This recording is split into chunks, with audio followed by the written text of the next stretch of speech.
We have come to that time of the year where, yet again, we are promising ourselves that we're going to hit the gym for the 11th time. Myself included. I'm not going to lie, I am one of those people. But I think that we kind of forget to really assess the one thing that actually brings us joy, which is who are the people that we surround ourselves by. So for this year, I'm doing a friendship inventory, and that means I'm letting some people go. And let's talk about why. But before I get there, hello everyone. Welcome to my channel. My name is Vani, and here on my channel, I talk about all the things that we are learning and unlearning to honestly live well on our own terms, to have a life that feels really joyful and good to us. So if that sounds like you, you're in the right place. So before I get into the friendship inventory, I just want to set some expectations here, lay the ground a little bit. This is not a chance for me to be petty or to obsess about how people have wronged us, because that's not the energy that we want to bring into our lives this year or any other year. Honestly, I'm doing this as an exercise for myself to make sure that if I am saying that I want to live a joyful life, if I am saying that I live life by certain values, to make sure that the people that surround me also kind of reflect those values that I live by, right? So this is more of a values alignment exercise for me than like pointing my finger and being like, oh, I'm not going to be friends with this person because she did this and she said that. Nah. We're not doing any of that. This is also an exercise for me to also ask myself the hard questions, right? If I want certain things in a friendship, am I also offering those things, right? I think a lot of times in the friendship discourse, we tend to forget that like friendship is a two-way street, and it's easy to point the finger at other people and not at ourselves. So this is me pointing fingers at myself as well. All right, y'all. So we're going to do this together in real time. I have it separated in 4 buckets. And by the end of this video, hopefully you have an idea. You'll have some questions on what you can ask yourself to determine who you want to keep in your life and why. So let's get started with the buckets. And if you see me look down, it's because honestly, y'all, I have my phone here. I took notes and I don't want to forget anything. Let's start off with the first bucket. So the first bucket is the folks that ride or die, y'all are locked in. These are the people that you count as your best friends, your closest friends. Whatever you want to call them in your inner circle, those are those people. They're the people that you call when you have an issue. They're the people that you can get the most vulnerable and honest and raw with. They're the folks who hold up a mirror to you and show you who you really are. The second bucket, I call this one, I want to get closer. So these are the folks that have potential. These are the folks that maybe you hung out with them a few times. You really like their vibe. You really like their energy. You want to get to know more. The key to this bucket, I think, really is curiosity, right? Are you curious to want to get to know them some more, right? That's it. The third bucket, I'm calling this, we cool, ain't nothing to it. And hopefully that's pretty self-explanatory. So this is the bucket where you put like your gym buddies, your co-working buddies, your co-workers, right? These are folks where you don't require much of them. They don't require much of you. The friendship is light, it's easy, it's fun, and you want to keep it that way. And that's perfectly okay. The fourth bucket, I'm calling this one by Felicia. So these are the folks that I've gotten to know, and I don't think that we're aligned. These are also folks who maybe I had a friendship with, a long-standing friendship with, and we're not right for this season. One thing I want to say about these buckets is that like you can move up and down. People move up and down these buckets all the time, right? Somebody can be in the, we cool, ain't nothing to it bucket, and by the end of the year, be someone you want to get to know, be someone who you consider a bestie, right? So I don't want you to feel like these buckets are static or people have to stay there. One thing I've learned about life is that change happens all the time. People change, you change, circumstances change. And I don't know, I like to be open to the possibility of the unknown. So let's get into some of the questions that I'm asking myself. I don't want to just put random names down on a piece of paper and not really understand why I'm doing it, right? So why am I keeping these friends? Why am I not keeping these friends? Here are some of the questions that I'm going to ask as I do this inventory. All right, number one, do I enjoy being around this person? Pretty self-explanatory. Number two, this one I actually got from a friend. Does being around this person calm my nervous system? I really love this question because sometimes someone can kind of be enjoyable to be around, but maybe you don't feel you're most comfortable around them. Let me know if that makes sense. But I think in this season of my life, I really want people who I really feel calm with internally. Third question, does this person have the potential to be a close friend or just someone to chill with? This is a question, there's no right or wrong answer to this, right? Like, you know, part of community building is having people in all kinds of settings. You know, your community doesn't just have to be your inner circle, right? If you think about community, it's everyone from your local barista to your librarian to your bestie, right? So I want us to kind of keep that in mind. Number four, what are they contributing to the friendship? And most importantly, what am I doing to contribute to the friendship, right? I want to think about myself too, because like I mentioned before, friendship is a two-way street. Question number five, why do I want to know someone better? Have I made the effort to get to know them better? And this is another one of those questions that I'm turning inward because I want to make sure that my actions are aligning with my intentions. And number six, what values do they embody that align with mine? So for me, when I think about values, the three most important values to me are compassion, empathy, and curiosity, right? And if you've noticed, I did not say anything about personalities or personalities being similar to mine. Because I do feel like you can have different personalities and similar values, right? I think a lot of times we think that someone has to be exactly like us for them to be a really good friend or for them to get along with us. But no, not really. I think what really matters is the core of who you are and it's the core of who they are. Does that align? I think that's way more important than like extroverts hanging out with extroverts or introverts hanging out with introverts, you know? All right, y'all. So I have my notebook. I'm going to show y'all here with my categories. So nothing complicated. I don't know. Can y'all see that? Hopefully. Do I have to put like the little palm behind the book like the influencers do? Okay. I think y'all can see that, right? Okay. So that's it. All right, y'all. I'm going to fill out these buckets. Feel free to join me if you want, or pause the video. But here we go.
So I did my inventory. Here it is.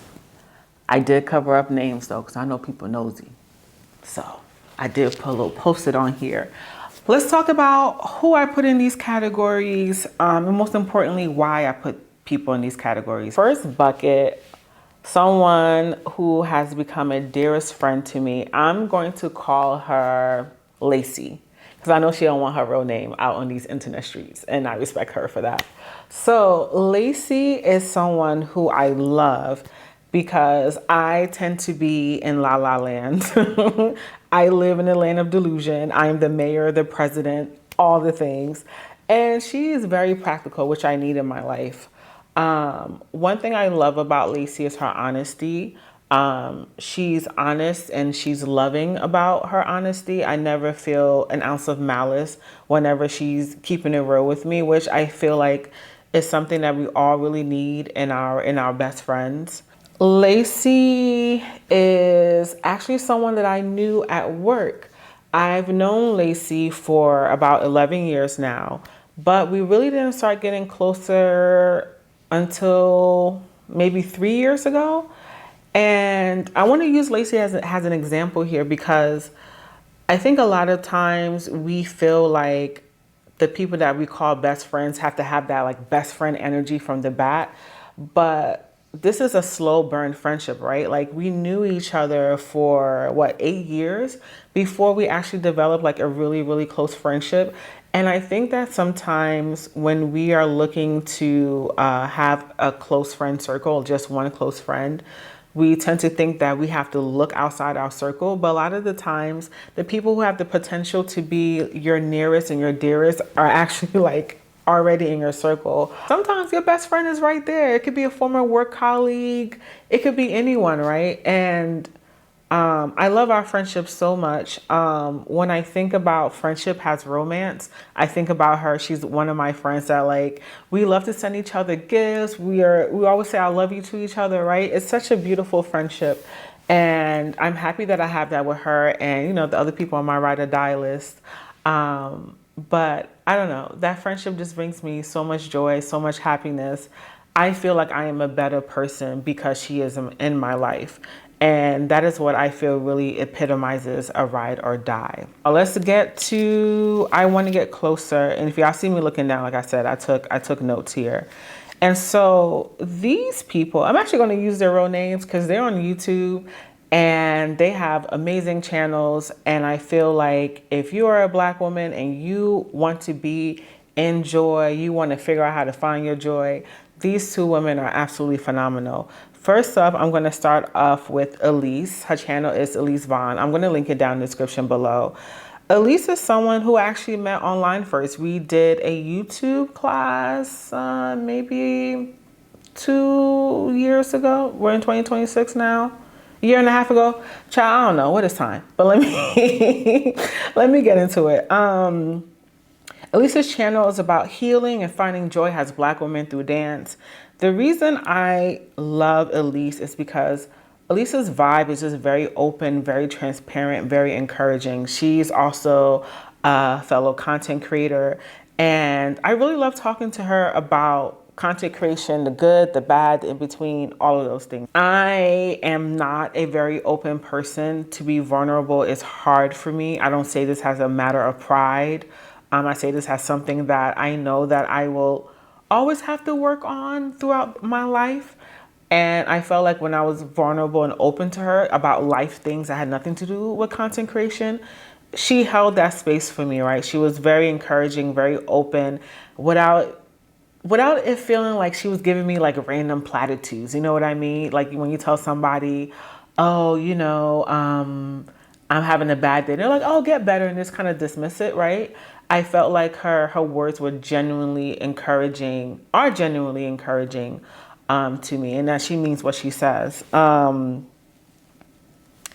also both creative, so like the vibe is always fun. But to me, Elise has some like real depth to her as a person, and it's something that I am interested in getting to know more of as time goes on, right? I want to give space for that friendship to blossom. All right, second person who I absolutely love, someone who I actually met online.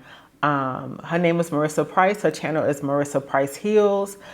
I call Marissa my sweet angel baby because she is the sweetest person that you will ever know. Marissa, if you go on her channel, she has such a calm presence and she really exudes that in real life. I think it is such a joy when you meet people in real life and they are who they are, like online, right? There is no disconnect, right? Like who they are is who they are, whether they show up online or offline. And Marissa is definitely one of those people. Marissa is a person who practices what she preaches. She has a ton of compassion and empathy.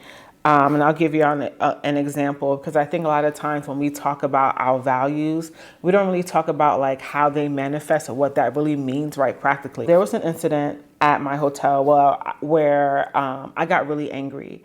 And I am a person that I don't anger easily, but when I get angry, I'm angry, right? And it's not a side that I necessarily want to show people. People know me as like a very positive and bubbly person. And I think if I'm going to be honest, a part of me also wants people to kind of have that impression of me. But this was an incident where like I could not hide my anger. And for context, we were on a trip overseas. And instead of Marissa making me feel bad or shying away from my anger, she just let me be. And I needed that. I needed that time to like this process and cool off. She didn't try to fix me. She didn't try to say things to make me feel better. She just like held space for me.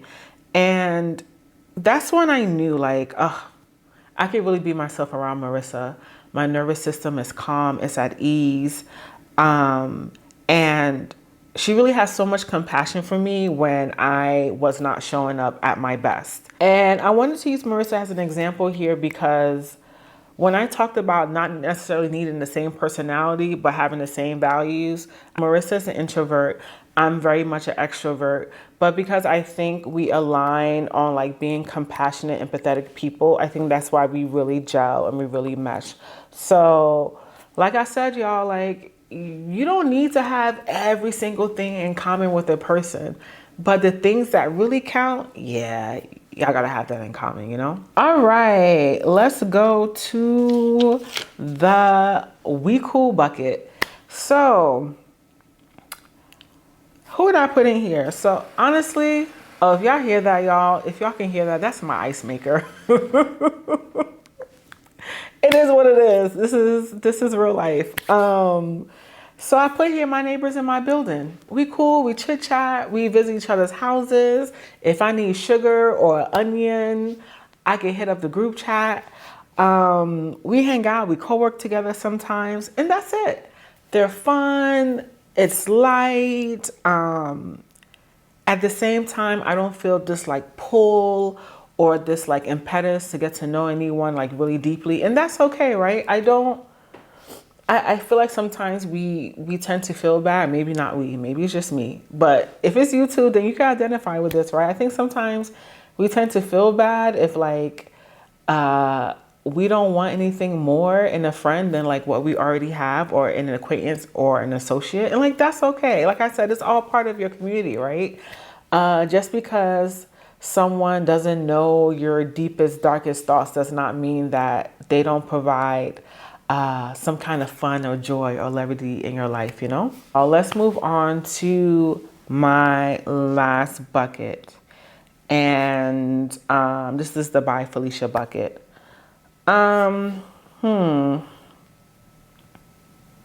So this is a really tough one for me because I think it's easy to put people in the by Felicia bucket if they have done something wrong or they have said something wrong or your friendship is beyond repair. But I want to talk about this person in this situation because I feel like this is a tricky one and this is the one that we kind of like encounter, but it's really hard to kind of like put it in words, right? And I'm going to do my best to put it in words. I'm going to call this person Tony. And with Tony, it's interesting. If you've ever hung around with someone a few times and you feel like something's not clicking or you feel like something's not quite right, this is the kind of situation that this person is in. With Tony, I feel like we've hung around a few times and she's cool. She's a sweet person, but I don't feel like I see this person as a friend. I don't feel like I even see this person as like a potential acquaintance. It's not clicking for me, and I think doing this inventory has helped me to figure out why. I think for me, there are two things that I feel like we're not quite aligned with. A, there's a values mismatch, and B, maybe like a sense of inauthenticity, if you will. A lot of our conversations are around work and status.